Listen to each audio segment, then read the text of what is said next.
রাষ্ট্রপতি জিয়াউর রহমান কালুরঘাটের বেতার কেন্দ্রে সর্বপ্রথম স্বাধীনতার ঘোষণা দিয়েছিল। ঘোষণা দেওয়ার পরে এই বাংলার মানুষ, দিক হারানো মানুষগুলো যার যা কিছু ছিল তাই নিয়ে ঝাঁপিয়ে পড়েছিল, দেশ স্বাধীন হয়েছে। কিন্তু স্বাধীনতার যারা উত্তরসূরি হিসেবে, দাবিদার হিসেবে 17 বছরে ওই ইতিহাসকে পুনর্জিত করে যারা নিজেদের মুক্তিযুদ্ধ দাবি করেছে, হাজার বক্তৃতা ছিল, এই আপনার সাংবাদিক সাথে ছিল, বারবার প্রশ্ন করেছিলাম, হে শেখ হাসিনা, তোমার 14 গোষ্ঠীতে যদি একটা মুক্তিযুদ্ধ থেকে থাকে, আমি জীবনে মুক্তিযুদ্ধের কথা বলবো না। শহীদ রাষ্ট্রপতি জিয়াউর রহমান বলে বীর উত্তম, বীর বিক্রম সকল মুক্তিযোদ্ধা নিজের যে ছোটের কমান্ডার রণঙ্গলের সাথী মেজর হাফিজকে নিয়ে মুক্তিযুদ্ধ পরিচালনা করেছে, সেই শহীদ রাষ্ট্রপতি জিয়াউর রহমান বলে আজকে মুক্তিযোদ্ধা। এই সেই মুক্তিযোদ্ধা শহীদ রাষ্ট্রপতি জিয়াউর রহমান কেবল মুক্তিযোদ্ধা মন্ত্রণালয় গঠন করেছিল। আজকে মুক্তিযোদ্ধা দল জামাতের রাজাকাররা এই দেশকে ধ্বংসের জন্য পিআর পদ্ধতি নিয়ে আজকে দেশকে, নির্বাচনকে কলুষিত করতে চাই।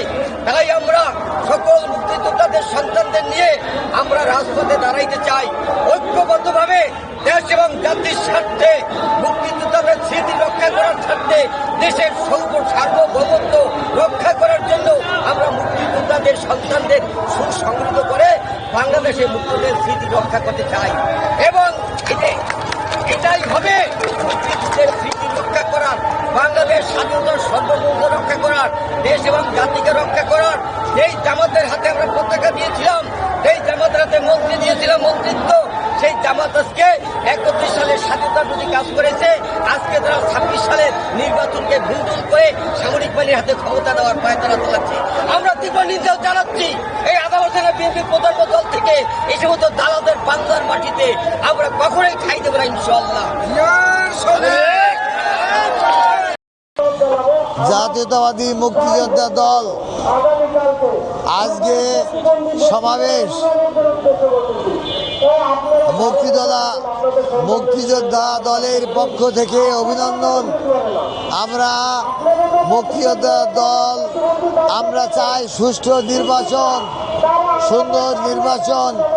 জনগণের প্রত্যাশা, দেশের এই ক্রান্তিকালে সুন্দর একটা ভোট, সুন্দর একটা নির্বাচন দরকার এবং নির্বাচিত সরকারের হাতে ক্ষমতা হস্তান্তর করতে হবে।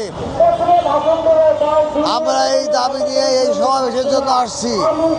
আমরা এই নির্বাচন সুন্দর এবং সুষ্ঠু হোক, এই নির্বাচনের দাবি নিয়ে আসছি।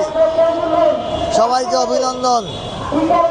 আমরা রাজবাড়ী জেলাবাসী আজকে কেন্দ্রীয় আমরা জাতীয়তাবাদী মুক্তিযোদ্ধা দলের সমাবেশ সফল হোক, সার্থক হোক এবং সুষ্ঠু সময়ে সুন্দর নির্বাচন হোক, 31 দফা বাস্তবায়ন হোক, আমরা এই দাবি নিয়ে আসছি।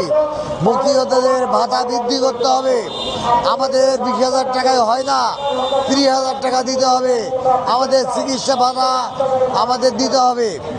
আমরা এই দাবি নিয়ে আসছি। আমরা এখন বুড়া হয়ে গেছি, আমাদের প্রত্যেকের বয়স 80-র ঊর্ধ্বে।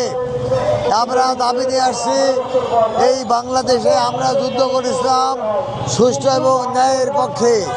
আমরা চাই এই ন্যায় প্রতিষ্ঠিত হোক এবং অল্প সময়ের মধ্যে, ফেব্রুয়ারির মধ্যেই সুষ্ঠু সুন্দর নির্বাচন দাবি রাখছি।